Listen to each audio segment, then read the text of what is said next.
Assalamualaikum warahmatullahi wabarakatuh. Alhamdulillahirabbil alamin.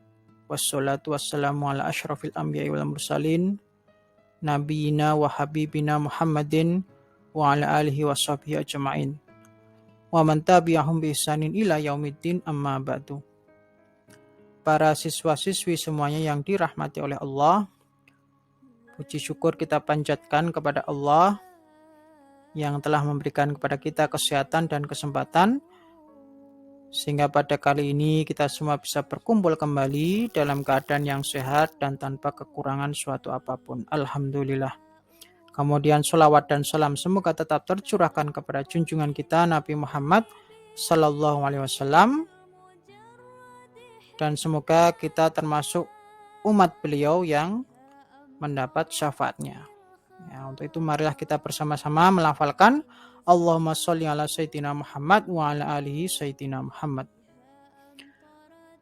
Baik para siswa-siswi semuanya, pada pertemuan kali ini kita akan membahas materi tentang pernikahan dalam agama Islam, atau bahasa Arabnya adalah munakahat.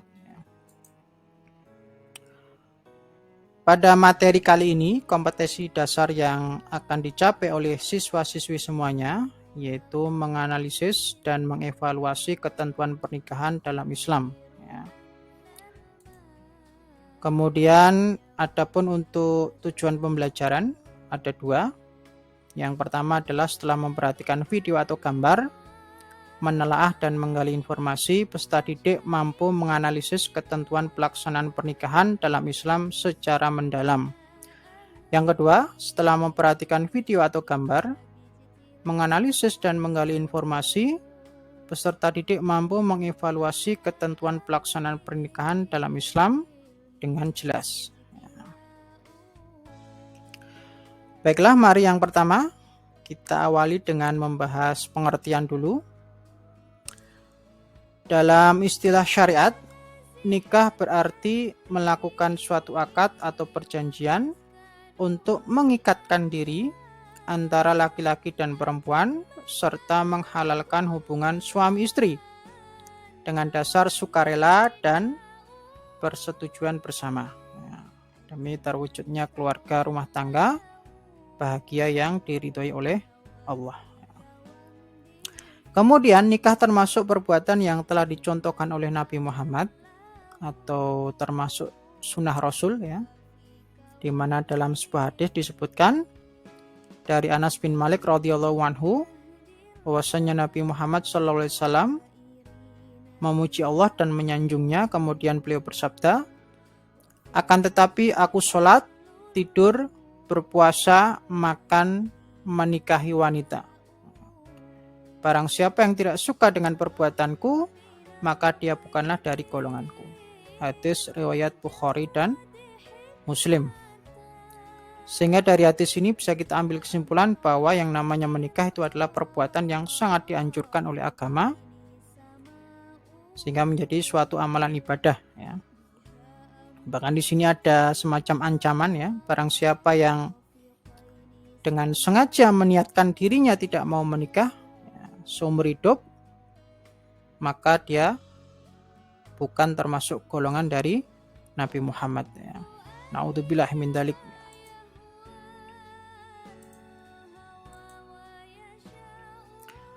Kemudian untuk yang kedua, kita masuk kepada hukum menikah, ya.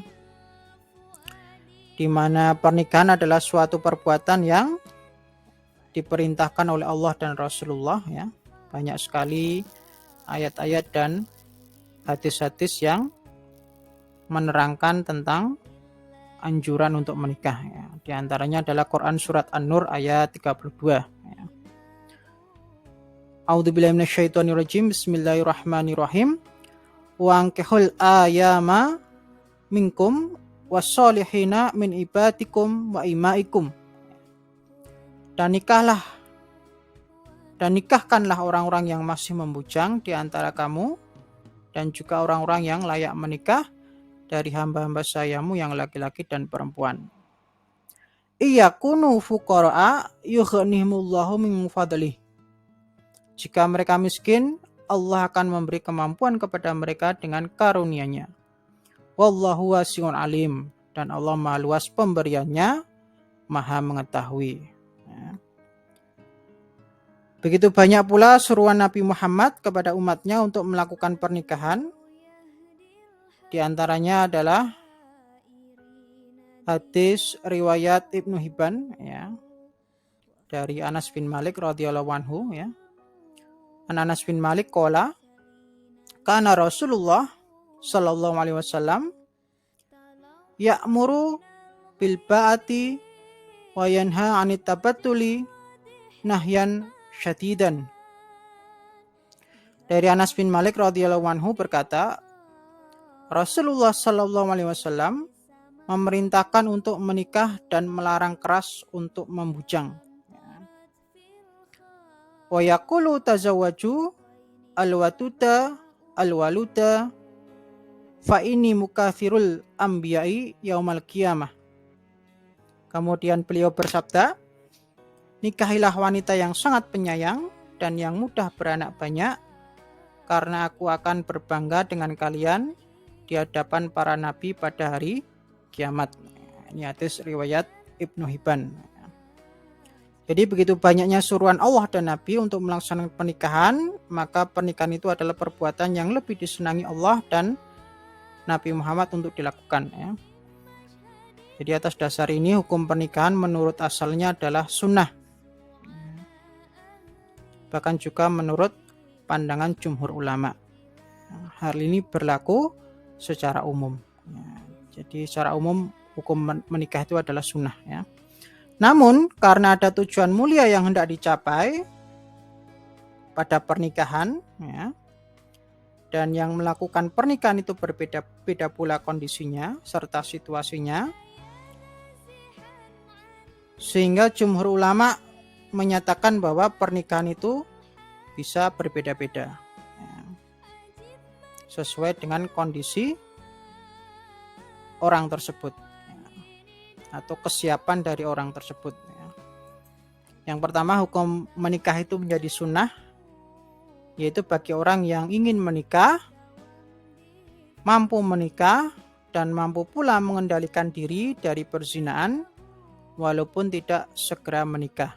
Maka bagi dia hukumnya adalah sunnah. Di mana Rasulullah Shallallahu Alaihi Wasallam bersabda, wahai para pemuda, jika di antara kalian sudah memiliki kemampuan untuk menikah, hendaklah ia menikah. Karena menikah itu dapat menjaga pandangan mata dan lebih memelihara kehormatan. Dan barang siapa tidak mampu menikah, hendaklah ia berpuasa, sebab puasa itu bisa menjadi penjaga baginya. Hadis riwayat Bukhari dan Muslim. Ya. Tapi bagi orang ini ya mungkin menikah lebih dianjurkan, ya, walaupun dia mampu mengendalikan dirinya dari perbuatan zina, ya, tidak tergoda untuk melakukan zina. Tapi bagi orang yang sudah mampu, sudah punya keinginan menikah, maka lebih baik dia segera untuk melaksanakan pernikahan, ya, sesuai hadis Nabi yang sudah saya sebutkan tadi, ya. Kemudian hukum menikah itu menjadi wajib, yaitu bagi orang yang ingin menikah, dia sudah punya kemampuan untuk menikah, dan dikhawatirkan jika tidak segera menikah, dia akan terjerumus pada perbuatan zina. Ya, ini sangat berbahaya. Maka bagi orang tersebut, hukum menikah adalah wajib. Ya. Yang ketiga, hukum menikah menjadi makruh, yaitu bagi orang yang ingin menikah, tetapi belum memiliki kemampuan untuk menikah, ya, maka hukum menikah bagi dia makruh, karena nanti kalau dipaksakan untuk menikah dikhawatirkan tidak mampu menjaga keharmonisan rumah tangga, ya. Kemudian yang terakhir, hukum menikah menjadi haram itu bagi orang yang bermaksud menyakiti wanita yang akan dinikahinya. Atau di sini bisa berlaku dua arah, ya, baik laki-laki dan perempuan, ya. Jadi hukum menikah itu menjadi haram kepada laki-laki dan perempuan jika keduanya tidak ada niat untuk melaksanakan kewajibannya sebagai suami istri. Ya, mungkin ada wanita yang ingin menikah dengan seorang laki-laki hanya karena hartanya misalnya, tapi dia tidak ada niatan untuk melaksanakan kewajiban sebagai seorang istri, bahkan tidak mencintai laki-laki tersebut, maka hukum menikah menjadi haram. Atau sebaliknya, laki-laki menikahi wanita dengan niat ingin berbuat dolim kepada wanita tersebut, dan dia tidak ada niatan untuk melaksanakan kewajibannya sebagai suami. Jadi hukum menikah bagi laki-laki tersebut adalah haram. Ya. Kemudian tujuan pernikahan.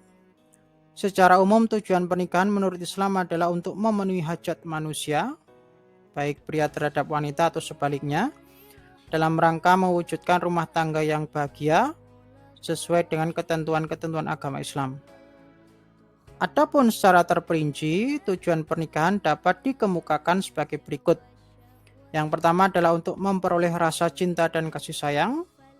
Yang kedua untuk memperoleh ketenangan hidup atau sakinah ya.